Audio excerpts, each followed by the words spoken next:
আপনার জন্য মৃত্যুর এলান মাইকে হবে, এটা নিঃসন্দেহে, ঠিক কি না?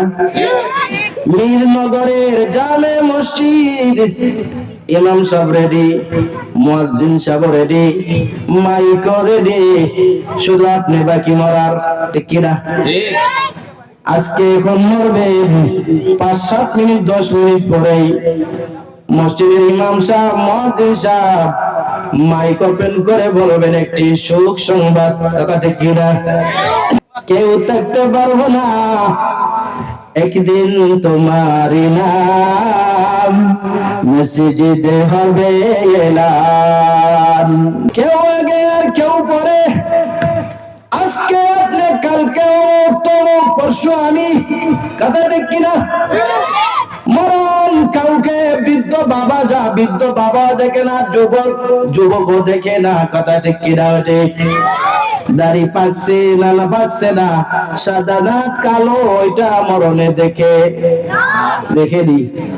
শুধু সাদা দাড়িওয়ালারা দেখে, আজরাইল শুধু সাদা দাড়িওয়ালা নেই, শুধু বৃদ্ধ মানুষ দেখিয়া দেখিয়া যে ওনার যখন ডেট ওভার ওনারে নিয়ে যায়, বাকি যারা ডেট আছে এরা থাকো।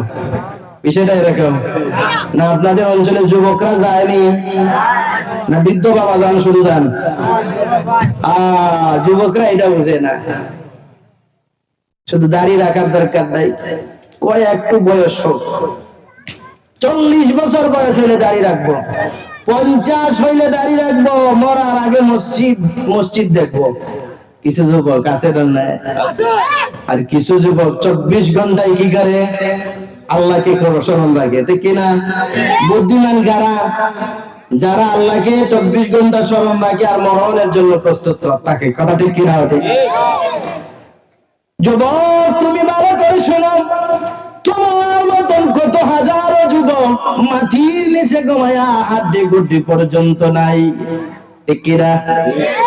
তোমার মতন কত যুবক মসজিদের খের গড়াজে রেডি করে রাখা হয়েছে, তোমার মতন কত যুবককে সেই খের গড়ায় তুলে মাটির ঘরে রাখা হয়ে বহুত আগেই রাখা হয়েছে, এরকম ঘটনা আছে না নাই?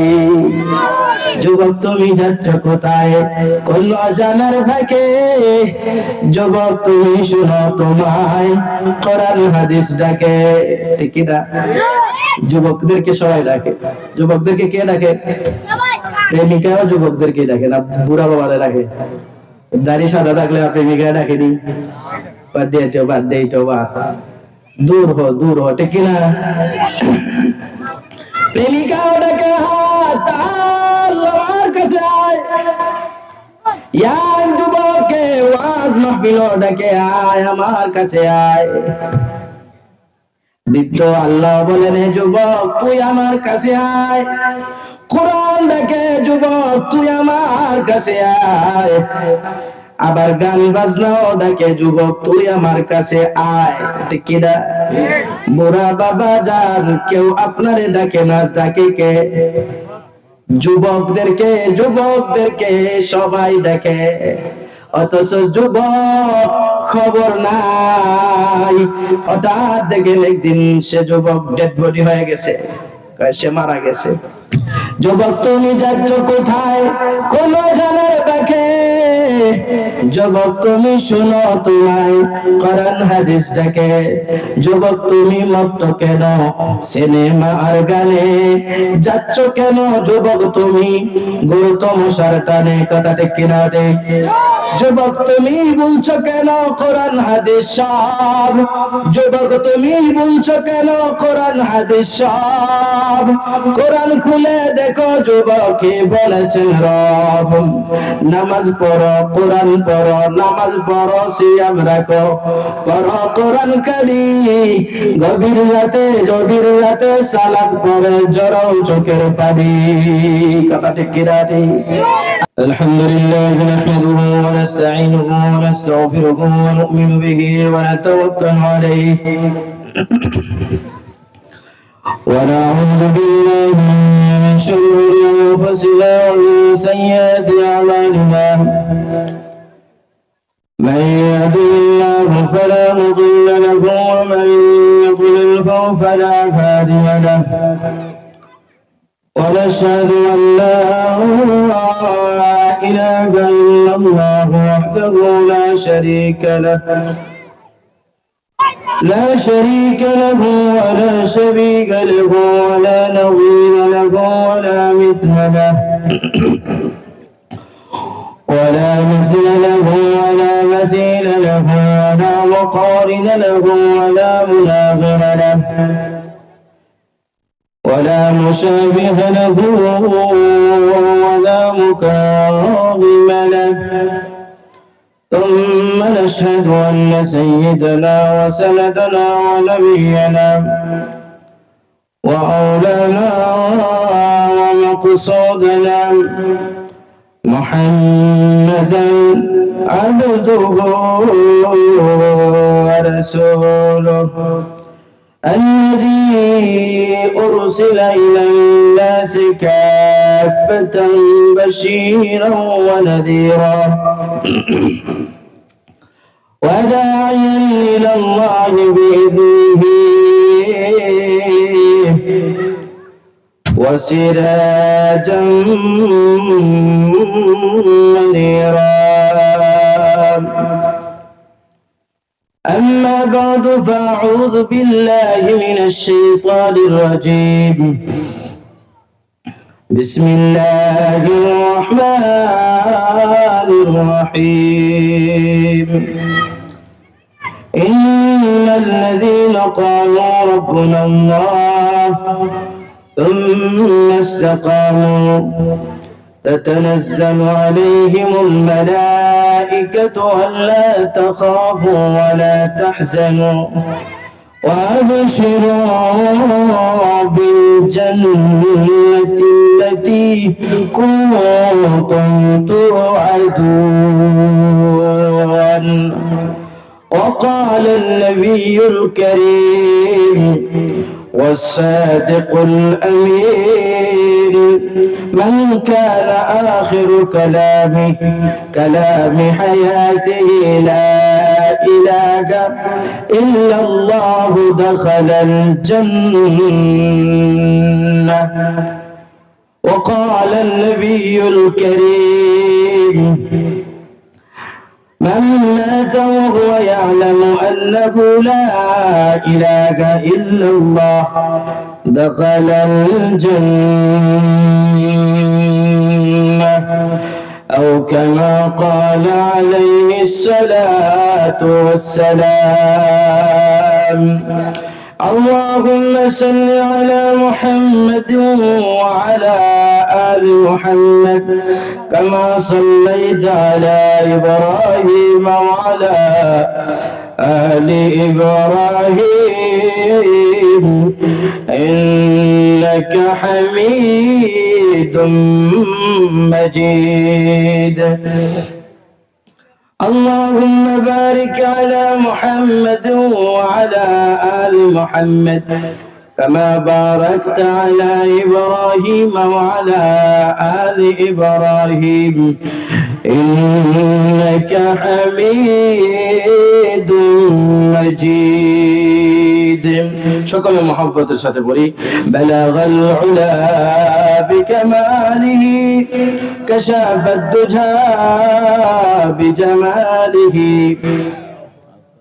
صوت برادة أتوبرا صلوا عليه وآله. كجا فرعون كجا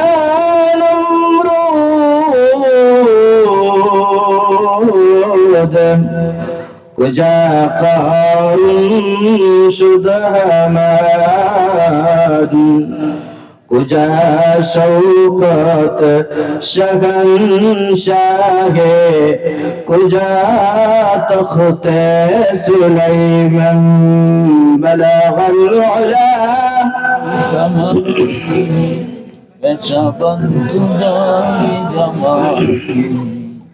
حسنت جميع خصاله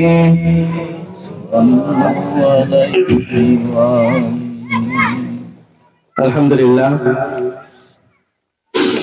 মিলনগর হযরত বিলাল রাদিয়াল্লাহু তাআলা আনহু জামে মসজিদ ও এলাকাবাসী কর্তৃক আয়োজিত আজকের এই ওয়াজ ও দোয়া মাহফিলের সম্মানিত সভাপতি অত্র মসজিদের ইমাম ও খতিব হযরত মাওলানা আকমল হুসাইন হাফিজাহুল্লাহ এবং জনাব মকবুল মিয়া সাহেব, জনাব আব্দুর রউফ সাহেব, উপস্থিত দিন দরদি আমার কোরআন প্রেমিক, সুন্নাহ প্রেমিক যুবক ভাইয়েরা, বৃদ্ধ বাবাজান, সকলে শুকরিয়া আদায় করে রব্বুল আলামিনের প্রশংসা করে সকলে আওয়াজ দিয়ে বলি আলহামদুলিল্লাহ। আপনারা দেখতে পাচ্ছেন এখানে একটা জিনিস আমি রাখছি। ইনশাআল্লাহ মাহফিলের আমি যে কথাগুলো বলবো, এই কথাগুলো থেকে যারা মনোযোগ দিয়ে কথা শুনবেন, আমি একটা বা দুইটা প্রশ্ন করে যিনি উত্তরটা দিতে পারবেন ওনার জন্য এই পুরস্কারটা দেওয়া হবে ইনশাআল্লাহ। আরো জোরে বলেন ইনশাআল্লাহ। আমরা সবাই চিরকাল পৃথিবীতে থাকবো, আরো আসতে বলেন, চিরকাল থাকতে পারবো না। আমাদের আগে যারা ছিলেন কেউ থাকতে পারছেন? আমাদের পরে যারা আসবেন তারা থাকতে পারবেন। হয়তো ভালো মানুষ যারা, এরা থাকতে পারবেন। যারা মন্দ মানুষ, রাজা বাদশাহ, হয়তো রাজা বাদশাহ থাকতে পারবে। গরিব যারা, আমরা যারা শ্রমিক মানুষ, কৃষিকাজ করি, গাড়ি চালাই, হয়তো আমরা থাকতে পারবো না, কিন্তু রাজা বাদশাহ যারা এরা থাকতে পারবে। কেউ না, কেউ থাকতে পারবো না। কবি কি বলেন? কুজা ফেরাউন কুজা নমরুদ কুজা কারুন শুদ হামান কুজা শৌকত শাহনশাহে কুজা তখতে সুলাইমান। কই বলেন কই গেল ফেরাউন? আসেনি? আগের ফেরাউনও নাই আর বর্তমান ফেরাউনও নাই। আর জোরে বলেন ঠিক কিনা? নমরুদ থাকতে পারে নাই, মশার খামর খাইয়া মরতে হইছে, ঠিক কিনা? যুগে যুগে নমরুদরা জোতা বাড়ি খাইয়া দৌড়ায়, কথা ঠিক কিনা? কারুন থাকতে পারে নাই, হামান থাকতে পারে নাই, এই মন্দ মানুষগুলো থাকতে পারে নাই। থাকবে কিভাবে? ভালো মানুষ যারা, তারাই তো থাকতে পারে নাই, কথা ঠিক কিনা? আমার আপনার জন্য মৃত্যুর এলান মাইকে হবে, এটা নিঃসন্দেহে, ঠিক কিনা?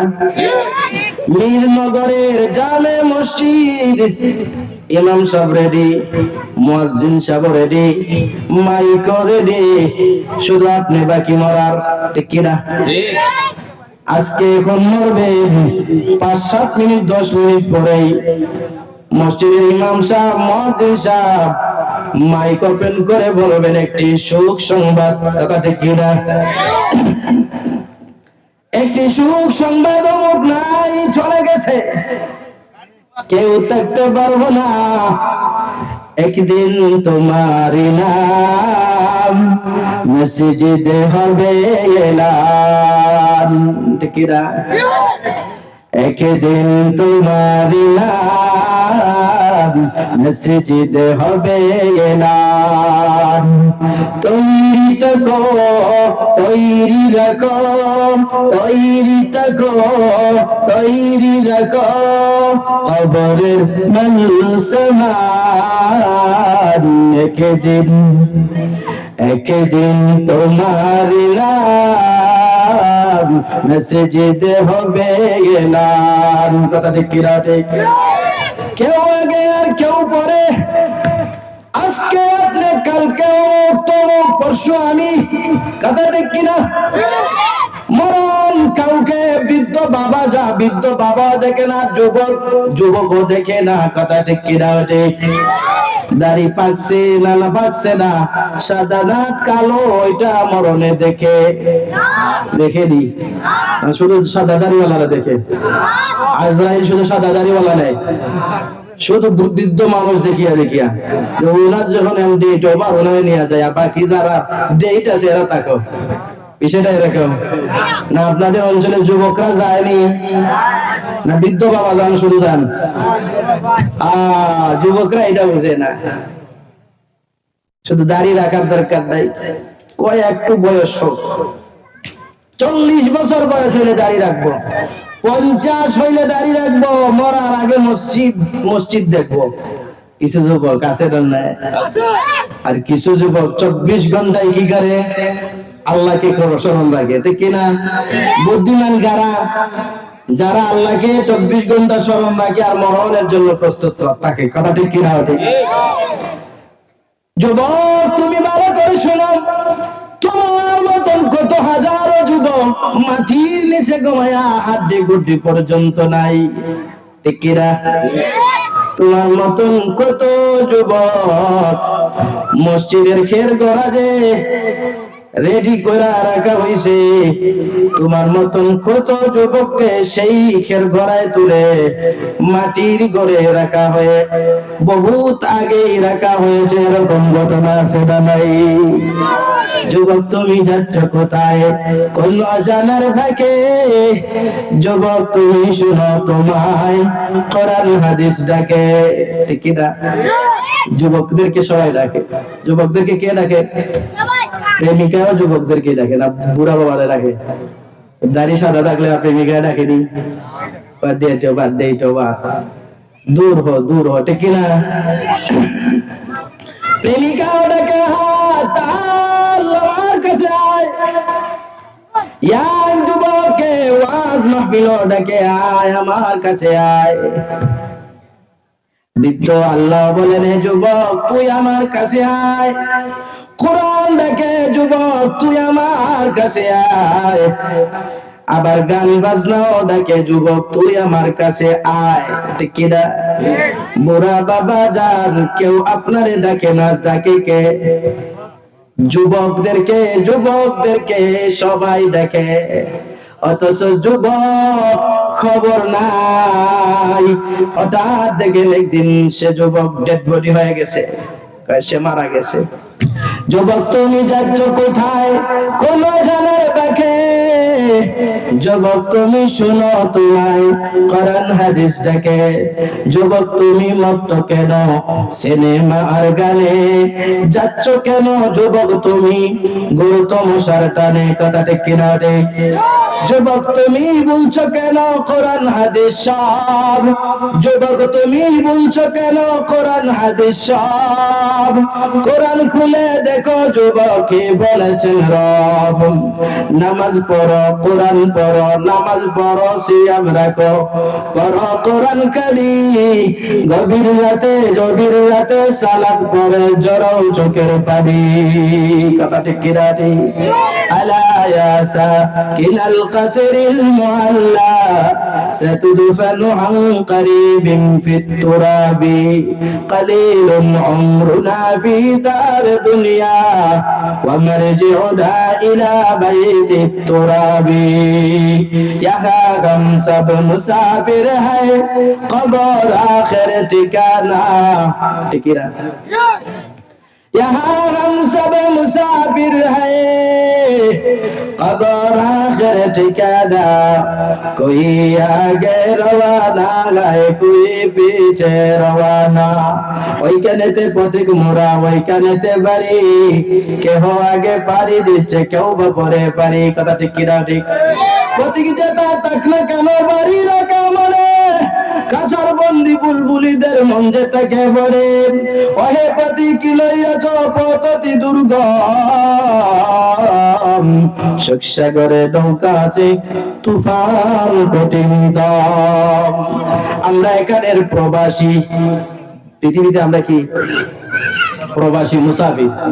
পৃথিবীতে আমরা কি মুসাফির, আর আসল মুকিম হইলাম আমরা কবরের। কথা ঠিক কিনা? আচ্ছা, প্রবাসী যারা সৌদি আরবে, আমরা তো আমিও তো সৌদি আরবে কাটাইছি দীর্ঘদিন। আমি অনেক সৌদি প্রবাসীদেরকে দেখছি। যেহেতু আমি উন্মুক্ত ছিলাম, ফ্রি ছিলাম, ইউনিভার্সিটিতে ছিলাম, class time after class time free, তো আমি বিভিন্ন জায়গায় যাইতাম, প্রবাসীদের কাছে যাইতাম, তাদের সাথে আলোচনা করতাম, নামাজের কথা বলতাম, বিভিন্ন ওয়াজের কথা বলতাম। কত প্রবাসী দেখলাম মাসে 1 লক্ষ, 1.5 লক্ষ, 2 লক্ষ টাকা ইনকাম করে, কিন্তু রুমে ঢুকলে বুঝবেন না 2 লক্ষ টাকা ইনকাম করে। দেখবেন, বুঝবেন একদম স্বাভাবিক। ভালো একটা বিছনাও নাই, পালংটার একটা ঠ্যাং ভাঙ্গা পালং, কোন মতে আরো রশি দিয়া বান্ধা রাখছে। সব প্রবাসী না, বোঝার চেষ্টা করেন, আমি বুঝতেছি। গায়ের মধ্যে যে পোশাক আছে, শার্ট আছে, এই শার্ট ওই যে বাড়ি থেকে নিয়ে গেছিল ওটাই পরিধান করে। জিজ্ঞাসা করে যদি টাকা পয়সা নাই, আছে, তাহলে এগুলো একটু ফুসফাস করেন না, একটু দামি কার্পেটা নিয়ে পালেন। এরপরে কি জবাব দেয় জানেন? হুজুর, আমি এখানের স্থায়ী বাসিন্দা না, এখানে আসছি 5 বছর 10 বছর থাকবো, এরপরে বাড়িতে চলে যাব। ওই প্রবাসীর বাড়িতে যদি যান, গিয়ে দেখবেন 3 তলা ফাউন্ডেশন দিয়া টাইলসওয়ালা বাড়ি। কিনা? বাড়িতে যদি যান টাইলসওয়ালা বাড়ি, ঘরের ফার্নিচার যদি দেখেন, বক্স পালং যদি দেখেন, 60,000 টাকার বক্স পালং, 1 লক্ষ টাকার বক্স পালং, ভিআইপি সোফা, এত দামি, ঘরে এসি লাগায় রাখছে। যদি জিজ্ঞাসা করেন প্রবাসী ভাই, তোমার বাড়িতে বাড়িতে এত সুন্দর সাজাইলা, কিন্তু তুমি সৌদি আরবের তোমার টাকার রুমটা কেন এত সুন্দর সাজাইলা না? কয়, আমি এখানের মুকিম না, আমি এখানের মুসাফির। আর মুসাফিরের বুদ্ধিমানের কাজ হলো যেখানে তাকে ওইখান সাজায় না, যেখানে স্থায়ী ভাবে তাকে ওইখান সাজায়। কথা ঠিক কিনা? এবার বলুন তো আমার ভাই, ওই মুসাফির, ওই প্রবাসী যার প্রবাসের রুমটা তেমন ভালো না, কিন্তু সব টাকা মাস শেষ হলেই বাড়িতে পাঠায় দেয়। আব্বারে বলে, আব্বা, এ মাসে 1 লক্ষ টাকা পাঠাইলাম, ঘরটা সুন্দর করে রং করবা। পরের মাসে আবার 1 লক্ষ টাকা পাঠায় বলে, আব্বা, এই 1 লক্ষ টাকা পাঠাইলাম, কিছু সুন্দর দামি একটা ফার্নিচার, দামি একটা সোফার সেট কিনবা। সবাই বলে, ভাই বুদ্ধিমান ছেলেটা, ঠিক না? বাড়ির সবাই কি বলে, এলাকার সবাই কি বলে, ছেলেটা বড় বুদ্ধিমান রে, 1 টাকা নষ্ট করে না, 1 টাকা কি করে না, সব টাকা বাড়িতে পাঠায়, বাড়িটা।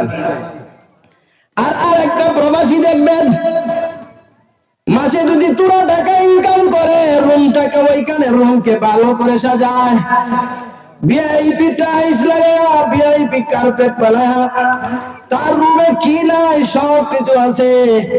কিন্তু মাস শেষে যদি বলেন বাড়িতে কয় টাকা দিবেন, কয় হুজুর কয় টাকা দিব, এখানে তো সব উড়াইয়া ফেলি, 10-20 হাজার টাকা।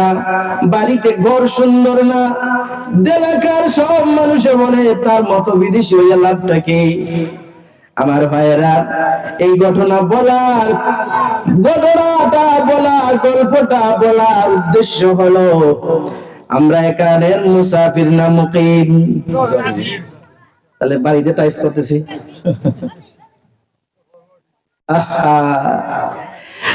আমার ভাইয়েরা, বাড়িতে টাইস বানানো অপরাধ না, যদি আখিরাতটা ঠিক থাকে। কথা ঠিক কিনা? ঠিক।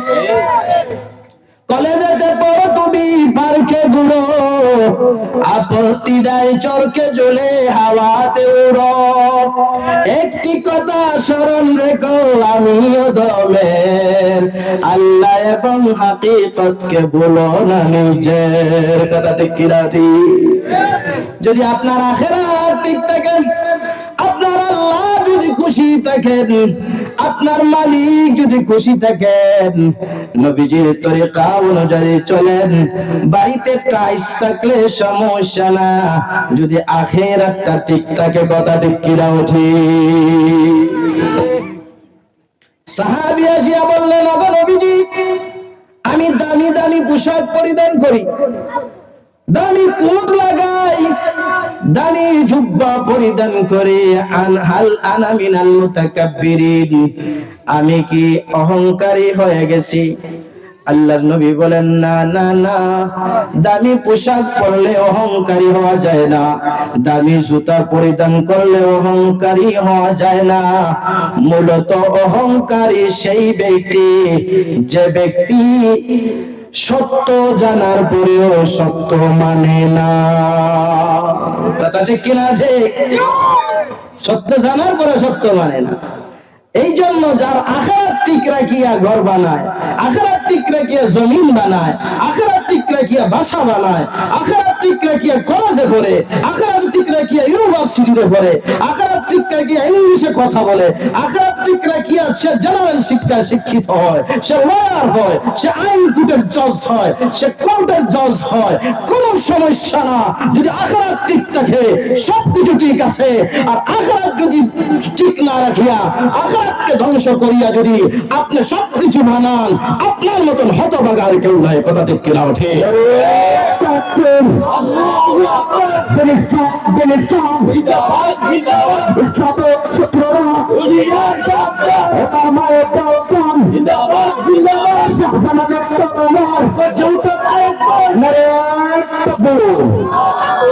আমাদের ডাক্তার দরকার আছে না নাই?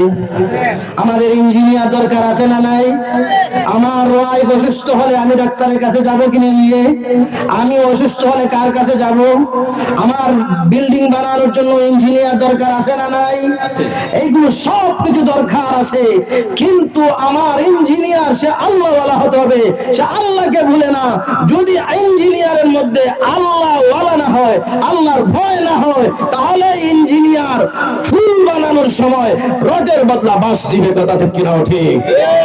যদি ডাক্তার তার ভিতরে আল্লাহর ভয় না থাকে, এমবিবিএস ডাক্তার বড় ডিগ্রি নিয়ে এসেছে, বড় শিক্ষিত মানুষ, সে যদি আল্লাহর ভয় না থাকে, তাহলে সে ডাক্তার হওয়ার সাথে সাথে কসাইও হয়ে যায়। কথা ঠিক কিনা ঠিক?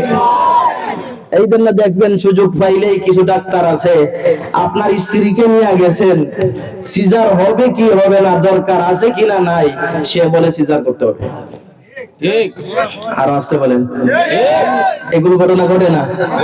যেখানে ইউরোপের দেশগুলোকে, যেখানে মিডিল ইস্টের সৌদি আরব, বাহরাইন, কুয়েত, ওই সমস্ত দেশে যারা আছেন, আপনারা মেডিকেলের খবর নিয়ে দেখবেন 10%, 20%, 10% মহিলার সিজার হয়। অর্থাৎ 100 জন মহিলার মধ্যে 70, 80, 90 জন মহিলার নরমাল হয়, 10 জন মহিলার সিজার হয়।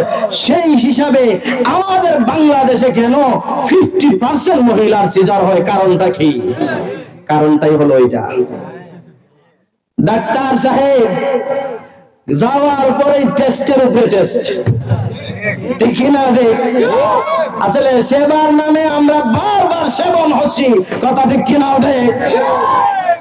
ক্ষমতা যাদেরকে বসাইছিলেন বিগত 50 বছর, তারা বলছিল আপনার রাস্তাঘাট করে দিবে, তারা বলছিল আপনার মসজিদের খাল বাঁধ করে দিবে। আরে বলেন তো, 50 বছরের ভিতরে আমাদের ঢাকা থেকে সিলেট আসার যে রাস্তাটা, সেই রাস্তাটা কি বিশাল রাস্তা হয়েছে না ভাঙ্গা টাঙ্গা রাস্তা? করলো না কি? আর কোনো কিছু করে নাই, তারা কানাডায় বাড়ি বানাইছে। কথা ঠিক কিনা ওঠে?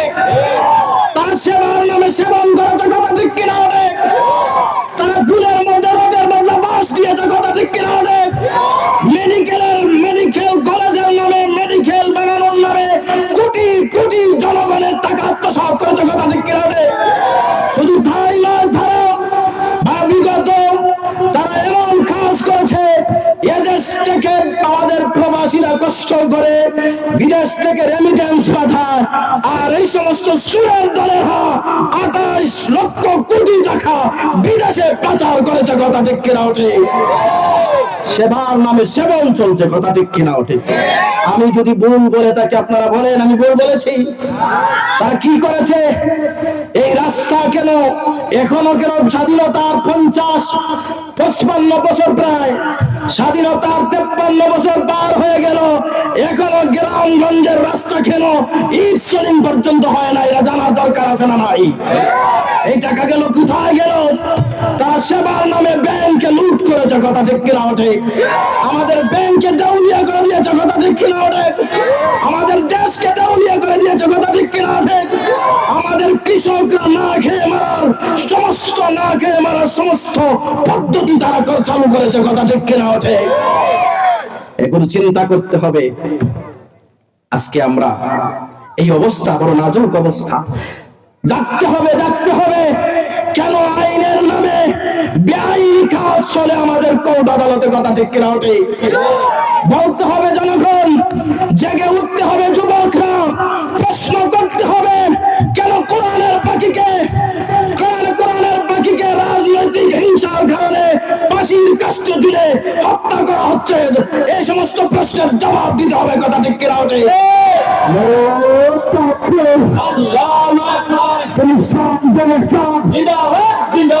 ইসলামের শত্রুরা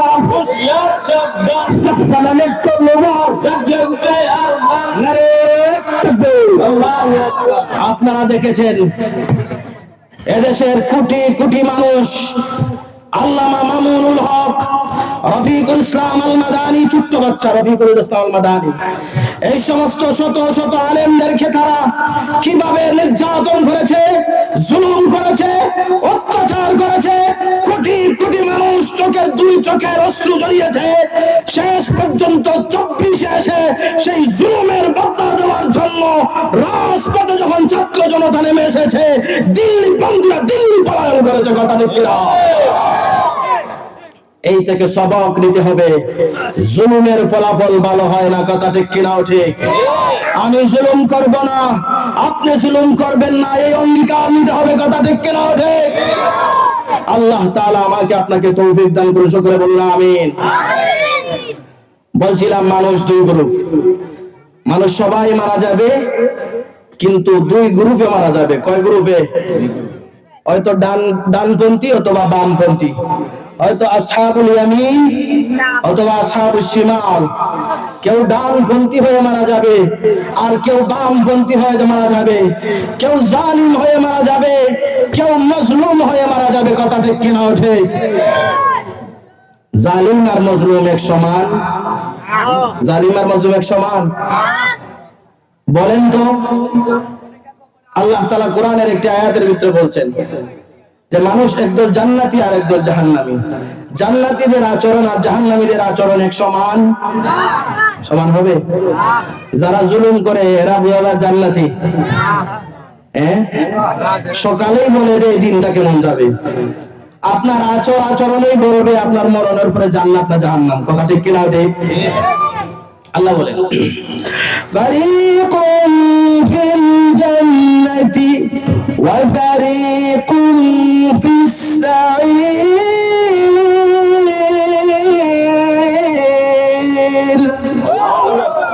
আল্লাহ বলেন একদল জান্নাতি আর একদল জাহান্নামী। এরপরে আল্লাহ বলেন জান্নাতি আর জাহান্নামী এরা উভয় সমান। যারা জানে আর যারা জানে না এরা সমান নেই। ঠিক তদ্রুপভাবে যারা জান্নাতি আর যারা জাহান্নামী এরা সমান নেই। জান্নাতীদের আচরণ আর জাহান্নামীদের আচরণ এক সমান নেই। আল্লাহ বলেন, আল্লাহ কি বলেন? লা ইয়াস্তাবি আসহাবুন নারি ওয়া আসহাবুল জান্নাহ। আসহাবুল জান্নাতি হুমুল ফাইজুন।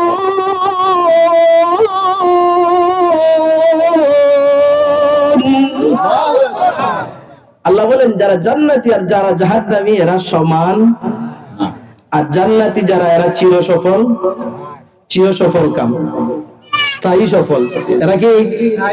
এবার বলেন যারা জান্নাতি আর যারা জাহান্নামী এরা মরার সময় একরকম মরবে না মরারও পার্থক্য থাকবে? পার্থক্য থাকবে না? ফেরেশতাও দুই দল আছে। এক দল হলো মালাইকাতুল রাহমা আর আরেক দল হলো মালাইকাতুল আযাব। এক দল হলো রহমতের ফেরেশতা আর আরেক দল হলো আযাবের ফেরেশতা। এখন জান্নাতি মানুষ যখন মারা যাবে তখন আযাবের ফেরেশতা আসবে না রহমতের ফেরেশতা আসবে? রহমতের ফেরেশতা আসিয়া তাকে, জান্নাতি যে মানুষ, তাকে নানান ধরনের মানে তাকে সুসংবাদ দিবে, তাকে সুসংবাদ নানান ধরনের, আহলান আহলান আহলাল মাহফাল আনতুম আবহা আনতুম আজমাল, এইভাবে বলবে। আল্লাহ তাআলা বলছেন, আমার তেলাওয়াতকৃত আয়াতে আল্লাহ বলেন, ইন্নাল্লাযীনা ক্বালু রাব্বুনাল্লাহ সুম্মা ইসতাকামু, আল্লাহ বলেন যারা একথা বলে যে আমাদের রব কে, আরো জোরে বলেন মান রাব্বুনা, আমাদের রব কে, আমাদের মালিক কে, আমাদের রাজ্জাক কে। আমরা সেজদা কাকে করি? পীরকে সেজদা করি। বরুণার মুফতি সাহেব আমরা সেজদা করিনি, তাহলে কোন পীরকে সেজদা করা যাবে নি? আমরা ফিরাকিতে বিশ্বাসী, ঠিক কিনা? ফিরাকিতে আমরা বিশ্বাসী, ওলি আমরা মানি, কিন্তু ওলিরে সেজদা করা যাবে নি। সেজদা কাকে করবো? একমাত্র যারা ওলিকে মাজারকে সেজদা দেয় আর যারা সূর্যকে সেজদা দেয়, মুশরিকরা সূর্যকে সেজদা দেয়, আর একদল মুসলমান আছে এরা মাজারকে সেজদা দেয়। দেখবেন যারা মাজারকে সেজদা দেয় আর যারা সূর্যকে সেজদা দেয় তাদের মধ্যে কোনো পার্থক্য আসেনি? পার্থক্য শুধুমাত্র মাজার এটাও তো মাখলুক, সূর্য এটাও মাখলুক, কথা ঠিক কিনা ওঠে? তাহলে আমরা সেজদা দেই কাকে? আল্লাহকে। আল্লাহ তাআলা বলছেন এরপরে কি, সুম্মা ইসতাকামু, যত বিপদ আসুক, যত মুসিবত আসুক, কিন্তু ওই কালেমার উপরে লা ইলাহা ইল্লাল্লাহ মুহাম্মাদুর রাসূলুল্লাহ, ওই কালেমা থেকে সে সরে না। বিলালকে সরাইতে পারছেনি তারা? চিনেননি বিলাল? তিনজন কালা আছে পৃথিবীতে। কয়জন কালা? তিনজন কালা আছে পৃথিবীতে, কালো মানুষ, দেখতে খুব কালো, কিন্তু এরা জান্নাতের সর্দার। আরো আসতে বলে, মানুষ কালো, আচ্ছা মানুষ দল হইলে সে দামি না? কালো মানুষও দামি আছে, আছে না নাই? তিনজন মানুষ আছে কালো, দেখতে খুব কালো। আফ্রিকানি কালো দেখছেন নি? হ্যাঁ, কারা কারা আফ্রিকানি কালো দেখছেন? মাশাআল্লাহ, কালোটা খুব বেশি। আমাদের দেশের কালো নেই, রাতের চেয়ে আরো বেশি কালো, ঠিক কিনা? আমার সাথে অনেক ছিল কালো, প্রায় আমার সাথে প্রায় 25টা দেশের মানুষ ছিল, এর মধ্যে কালোর দেশের অনেক মানুষ ছিল। ওই কালো মানুষ, তিনজন কালো মানুষকে আল্লাহর নবী বলেছেন সাদাতুস সুদান, কালোদের মধ্যে তিনজন লিডার আছে, এরা জান্নাতের লিডার হবে। এর মধ্যে একজনের নাম হলো লোকমান হাকিম। একজনের নাম কি? লোকমান হাকিম, নাম শুনছেন নি? মানুষ কালো ছিল, খাটো কালো, কিন্তু কোরআনে আল্লাহ তাআলা ওনার নাম ধরে একটা সূরার নাম রেখে দিয়েছেন, সুবহানাল্লাহ বলেন। দুই নম্বর কালো বিলাল হাবশী, চিনেননি? বিলাল হাবশীর নাম শুনছেননি? কালো না দলা, কিন্তু দাম আছে না নাই? বিশ্ব নবীজি বলেন, বিলাল তুমি কি আমল করো যে আমি মেরাজের রাত্রিতে তোমার স্যান্ডেলের আওয়াজ জান্নাতের ভিতরে শুনতে পেরেছি? আরো আসতে বলেন সুবহানাল্লাহ। আর তিন নম্বর কালো আরেকজন আছেন, নাম হইল বাদশা নাজাশী। বাদশা ইথিওপিয়ার বাদশা ছিলেন, বাদশা নাজাশী, তিনি তিন নম্বর কালো মানুষ। কালো মানুষ বিলাল কালো ছিলেন, কিন্তু কালেমা ছাড়েন। আমরা ছাড়বনি কালেমা? এর জন্য আল্লাহ বলেন তুম্মা ইসতাকামু, যদি তোমরা এই কালেমার উপর অটুট থাকতে পারো তাহলে রহমতের ফেরেশতা মৃত্যুর সময় আসবে, তারা দেখতে একদম দবদবে সাদা, রহমতের ফেরেশতা দবদবে সাদা, আসিয়া কি বলবে জানেন? তাতানাজ্জালু আলাইহিমুল মালাইকা,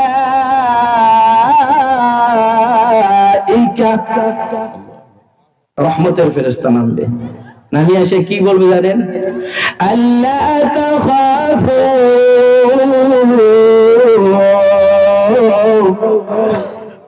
যারা বিদেশ সফর করে তারা দুইটা টেনশন করে।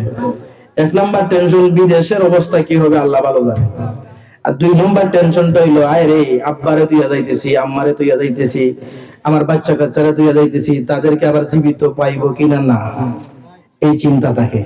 কয়টা টেনশন? 2টা। 1 নম্বর হইলো মালিকটা কোন রকম হবে আল্লাহ ভালো জানেন। নতুন দেশ, নতুন পরিবার, নতুন বাতাস, নতুন খাবার দাবার, সবকিছুই নতুন। বাদটা দে বাদ। আমাদের দেশের চাল যেটা হয় ছোট ছোট, আর সৌদি আরবের চাল যেটা হয় এটা লম্বা লম্বা বড় বড়। প্রবাসী যারা আছেন দেখছেন, সবকিছু ভিন্ন রকম। আমাদের দেশে 6 মাস বৃষ্টি হয়, ওইখানে 6 মাস তো দূরের কথা, বছরে 1-2 দিন বৃষ্টি হয়। এখন ইদানিং একটু বাড়ছে, তো তার টেনশন দেখে। তো ঠিক তদ্রুপভাবে মৃত্যুর পথের যাত্রী যে, তারও 2টা টেনশন। তারও কয়টা টেনশন? 1 নম্বর হলো নতুন ঘরে যাইতেছি, অবস্থা কি হবে আল্লাহ ভালো জানে। আর 2 নম্বর টেনশন, হায় রে আমার পরিবর্গ সবাইকে রেখে যাচ্ছি। তখন ফেরেশতারা 2টা টেনশনকে দূর করার জন্য তারা বলেন, আল্লাহ তাখাফু ওয়া লা তাহজানু ওয়া আবশিরু বিল জান্নাতি আল্লাতী কুনতুম তুআদুন। 1 নম্বর আল্লাহ তাখাফু, তুমি ডরায়ো না, ভয় করিও না, তুমি টেনশন করো না। 2 নম্বর হইলো ওয়ালা তাহজানু, তুমি যে তোমার পিছনে যে অনেক সম্পদ রেখে আসছো, বাচ্চা কাচ্চা রেখে আসো, স্ত্রীদেরকে রেখে আসছো, তাদের ব্যাপারেও তুমি চিন্তা করিও না। তোমাকে আল্লাহ যেভাবে হেফাজত করেছেন, তোমার বাচ্চাগুলোকে কে হেফাজত করবেন? আর জোরে বলেন, মা বাপ যদি নেককার হয়, তার বাচ্চা কাচ্চাকে হেফাজত করেন আল্লাহ তাআলা। সুবহানাল্লাহ। সূরাতুল কাহফের ভিতরে আল্লাহ তাআলা একটা ঘটনা বর্ণনা করেছেন, যে এই মূসা আলাইহিস সালাতু ওয়াস সালামকে বলছেন, এই যে দেয়ালটা আছে, এই দেয়ালটা তুলে রাখো, দেয়ালটা ভেঙে যাচ্ছে, দেয়ালটা তুলে রাখো। তখন মূসা আলাইহিস সালাতু ওয়াস সালামের খিজির আলাইহিস সালাতু ওয়াস সালামের সাথে মূসা আলাইহিস সালাতু ওয়াস সালাম, তখন মূসা আলাইহিস সালাতু ওয়াস সালাম বলছিলেন খিজির আলাইহিস সালামকে, এই এলাকার মানুষ আমাদেরকে খাবার দাবার দেয় নাই, আর আপনি বলতেছেন এই দেয়ালটা তুলে রাখার জন্য। কি দরকার এই দেয়ালটা তুলে রাখার? পারলে আর লাঠি দিয়ে এটা ভাঙিয়া যায়। বুঝতে পারছেন? কিন্তু মূসা আলাইহিস সালাতু ওয়াস সালাম এই কথা বললেন, কিন্তু খিজির আলাইহিস সালাম শুনলেন না, বরং আরো দেয়ালটারে ঠিক করলেন, রেডি করে রাখলেন। এরপরে মূসা আলাইহিস সালাম বললেন, যাই হোক, এই গ্রামের আমাদেরকে তো খাবার দাবার দেয় নাই, এক কাজ করেন, এখন তাদেরকে বলি, এই তোদের ওয়াল তো ঠিক করিয়া দিছি, এবার আমাদেরকে খাবার দাবার দাও। খিজির আলাইহিস সালাতু ওয়াস সালাম বলছিলেন মূসা আলাইহিস সালাম রে, আমি আগেই বলছিলাম তুমি আমার সাথে থাকতে পারবে না, আর থাকলেই আমার কাজ দেখার পরে, আজব আজব কাজ দেখার পরে তুমি বারবার প্রশ্ন করবে, তুমি কেন বারবার প্রশ্ন করতেছো? এরপরে যখন মূসা আলাইহিস সালাতু ওয়াস সালামকে খিজির আলাইহিস সালাম বলছিলেন, এই যে দেয়ালটা ঠিক করে দিলাম, এটা কারণ তুমি জানো না, আল্লাহ তাআলা আমাকে বলছেন এই দেয়ালকে ঠিক করে রাখার জন্য, কারণ এই দেয়ালের নিচে কিছু গুপ্ত সম্পদ আছে। আগেকার যুগে 2 জন আল্লাহওয়ালা বান্দার বান্দি, তারা তাদের নাবালেগ বাচ্চার জন্য এই দেয়ালের নিচে কিছু সম্পদ সংরক্ষিত করে রেখেছিল। ওই আব্বা আম্মা যেহেতু নেককার ছিলেন, এই জন্য আল্লাহ তাআলা বলছেন এই নেককার বান্দার বান্দির বাচ্চার সম্পদকে হেফাজত করার জন্য খিজির তুমি এই দেয়ালটা ঠিক করে দাও। ঠিক তদ্রুপভাবে আমার ভাই, এই ঘটনা দ্বারা বোঝা যায়, যদি আব্বা আম্মা নেককার হয়, তাহলে তার বাচ্চাগুলোকে হেফাজত করেন কে? বাচ্চাগুলোর সম্পদ হেফাজত করেন কে? বলাইতে পারছি? এরপরে বলছেন ওয়ালা তাহসানু, এরপরে কি বলতেছেন? একটা পিকচার নিয়ে আসছেন, জান্নাতের পিকচার। শেষ করে দিব ইনশাআল্লাহ, আমার পরবর্তী বক্তাও চলে আসতেছেন, এর ভিতরে আমি শেষ করে দিব, সংক্ষেপে বলবো। এরপরে আল্লাহ ফেরেশতারা একটা পিকচার দেখান, জান্নাতের পিকচার। দেখেন মুরব্বি সাহেব, এই যে আপনি যে সারা জিন্দেগি নামাজ পড়ছেন, রোজা রাখছেন, এই জন্য আল্লাহ তাআলা আপনার জন্য এই জান্নাত বানায় রাখছেন।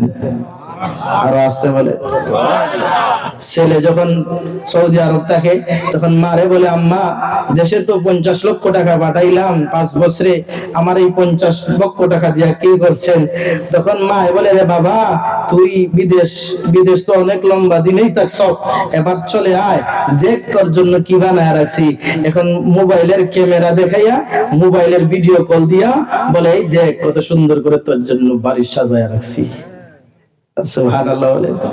তখন বাচ্চা বলে কি, আমার টাকা অযথা যায় নাই। ঠিক তদ্রুপ ভাবে ফেরেশতারাও মানুষদেরকে ঘর দেখায়, ভিডিও কল দিয়ে দেখায়, দেখ জান্নাতের নিয়াজ নামত গুলো দেখ। এই যে তুই একবার সুবহানাল্লাহ বলছিলে, এই জন্য আল্লাহ তাআলা তোর জন্য একটা খেজুর গাছ লাগায় রাখছেন, দেখ কত সুন্দর খেজুর ধরছে। আর আসছে বলেন। শুধু তাই না, হযরত নবী বিশ্ব নবীজি বলেন, আমি যখন মেরাজের রাত্রিতে গেলাম তখন আমি আল্লাহ তাআলা আমাকে একটা ঘর দেখাইছেন জান্নাতের ভিতরে। এত সুন্দর ঘর, এত সুন্দর ঘরটা দেখার পরে আমি বললাম, রে এই ঘরের ভিতরে যদি আমি ঢুকতাম। তখন জিবরিল আমিন বলেন, ওগো নবীজি, আপনি এই ঘরটা জানেন কার? নবীজি বলেন না। নবীজি বলেন না। তখন জিবরিল আমিন বলেন, আপনার সাহাবী হযরত ওমরের জন্য আল্লাহ এই ঘর বানায় রাখছেন। সুবহানাল্লাহ। জান্নাত আসেনি? এখন ফেরেশতারা এবার ডাক দেয়া বলে, জান্নাতের টেনশন করে না, এই দেখো জান্নাত আল্লাহ বানায় রাখছেন। এই কথাটা আল্লাহ তাআলা কোরআনে তুলে ধরছেন। কি বলছে? ওয়া আবশিরু বিল জান্নাতিল্লাতী কুনতুম তুআদুন।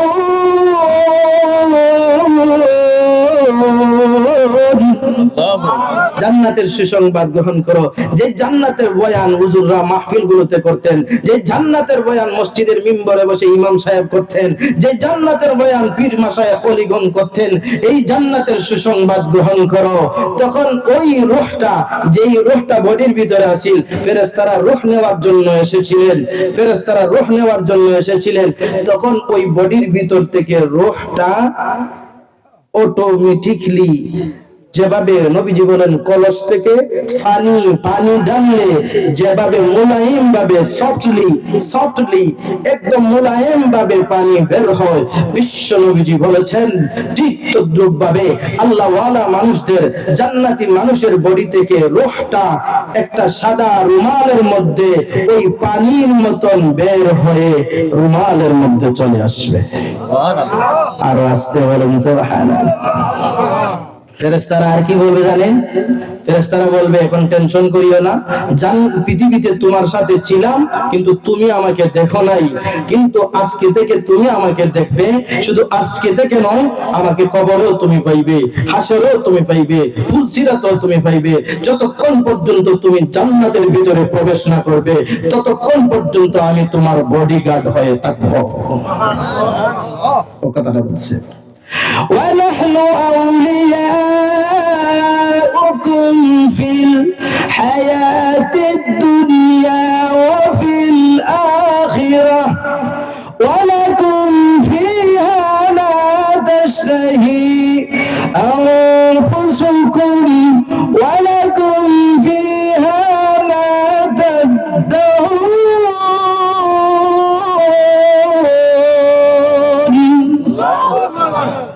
ফেরেশতারা আবার বলবে, নাহনু আউলিয়াউকুম, আমরা উই আর ইওর ফ্রেন্ড, আমরা তো তোমার বন্ধু, আমরা তোমার বন্ধু ফিদ দুনিয়া ফিল হায়াতিদ দুনিয়া, দুনিয়ার জীবনে তোমার বন্ধু ছিলাম, কিন্তু দুনিয়ার জীবনে তুমি দেখো নাই, কিন্তু তুমি না দেখলো তুমি কিন্তু অনেক সময় অনুভব করছো। কিভাবে অনুভব করছো? আমি একটা ঘটনা বলি। আমার মেয়ে, ছোট্ট বাচ্চা একটা মেয়ে, আমি কোলে নিয়ে বসে রইছি, পাশেই আমি এভাবে ঘুমায়া রইছি, আর ওই দিক দিয়ে উপরে ফ্যান চলতেছে। হঠাৎ করে ফ্যানটা ভেঙে, আমার বাস্তব ঘটনা করে বলতেছি, হঠাৎ করে ফ্যানটা ভেঙে আমার দুই পায়ের মধ্যখানে পড়ছে। কে হেফাজত করছে? কে হেফাজত করছে? আল্লাহ। আমার পায়ের মধ্যে পড়লে পাটা ভাঙতো, আমার হাতে পড়লে আমার হাতটা ভাঙতো, যদি আমার মেয়ের উপর পড়তো মেয়েটাও মারা যাইতো, ঠিক কিনা? হেফাজত করছেন কে? আল্লাহ হেফাজত করেছেন। আল্লাহ কোরআনের বিভিন্ন জায়গায় বলছেন, আমার নবীজি, কাফেররা আপনাকে হত্যা করতে চায়, বেঈমান কাফেররা আপনাকে হত্যা করতে চায়, আমি আল্লাহ আপনাকে হেফাজত করেছি। আল্লাহ বলেছেন, ওয়াল্লাহু ইয়াসিমুকা মিনান নাস।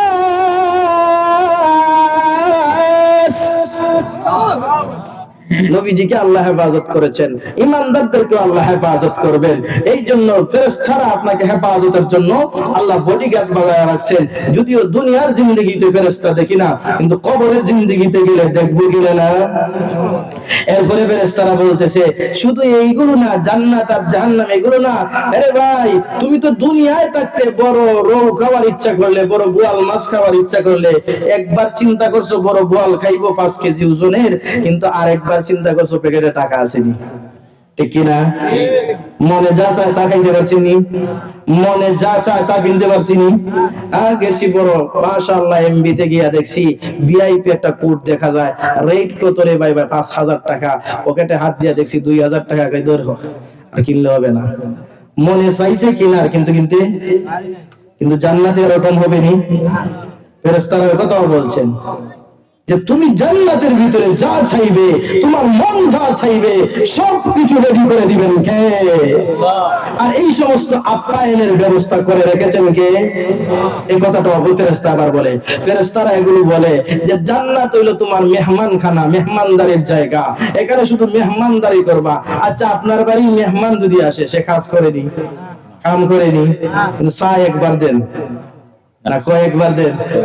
আর শ্বশুর বাড়ি গেলে চায়ের উপরে চা, বিস্কুটের উপরে বিস্কুট, মুরগের উপরে মুরগ, ঠিক কিনা? আর এগুলো এতগুলো খাওয়াইয়া এরপরে শ্বশুর আব্বা একবার আসিয়া বলেন বেশি বেশি জিনিস আনতে পারি নাই, শাশুড়ি আম্মা একবার বলেন আরো 2-1টা তরকারি রাঁধতে চাইছিলাম কিন্তু রাঁধতে পারি নাই বাবা, আজকে সামান্য তরকারি হলো 10-12টা, ঠিক কিনা? মেহমানদারি, ঠিক কিনা? কিন্তু আসল মেহমানদারি হবে জান্নাতের ভিতরে। আসল মেহমানদারি হবে কোথায়?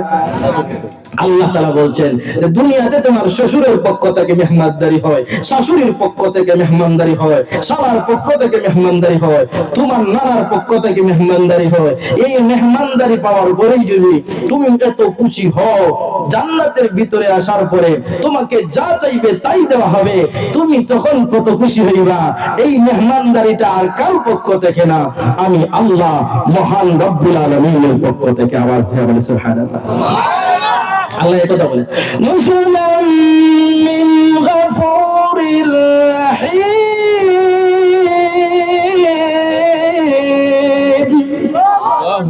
এগুলো হলো মেহমানদারি কার পক্ষ থেকে? নুজুলাম মিন গফুর, গফফারের পক্ষ থেকে, যিনি ক্ষমাশীল, যিনি মাফ করনেওয়ালা, রহিম, যিনি দয়া করিয়া দিবেন। তুমি মনে করিয়া এগুলো তোমার ক্রেডিট, এগুলো তোমার ক্রেডিট যে তুমি বানাইছো, তুমি নামাজ পড়িয়া এগুলো বানাইছো, মনে রাখিও না আরে এগুলো আমি আল্লাহ দয়া করে দিয়েছি। আওয়াজ দিয়া বলেন সুবহানাল্লাহ।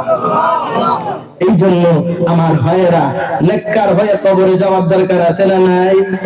আল্লাহ তাআলা, আল্লাহর নবী বলেছেন মান কানা আখিরু কালামি হায়াতিহি লা ইলাহা ইল্লাল্লাহ দাখালাল জান্নাহ।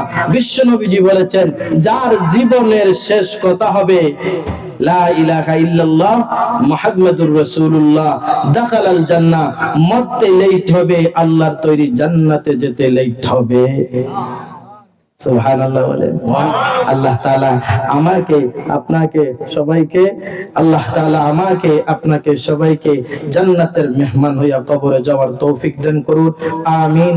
ওয়া আখিরু দাওয়ানা আলহামদুলিল্লাহি রাব্বিল আলামিন।